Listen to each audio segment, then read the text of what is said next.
It's a 2022 Polaris Ranger 500. This is how you change the air filter on it. I actually just looked at mine. It's not as bad as I thought it was, but I'm gonna go ahead and show you how to do it anyways. So what you do is you just pull this lever right here.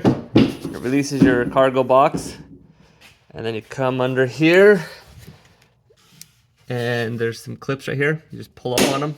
It releases it. Pull up on it. Releases it.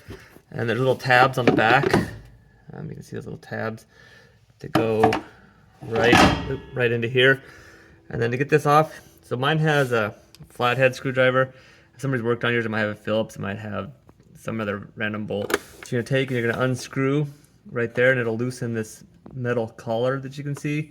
Let me grab a flashlight real fast. All right, there we go, it's a lot better. So you can see that, so you take and just undo it, and then this collar, this metal collar right here will loosen up, and then this thing will just slide right out, and you put the new one on, and then tighten your collar up right here with your either flathead, Phillips, or random screw. I'm not sure what you'll have. This one, it's stock, so it came with a flathead, so yours will probably have a flathead as well.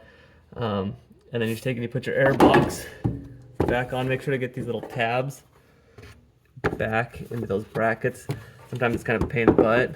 You take and you just put them back in there, and then you clamp it down, and you get these little clips in the front, and then they just clamp right down like that. If you have any questions, let me know.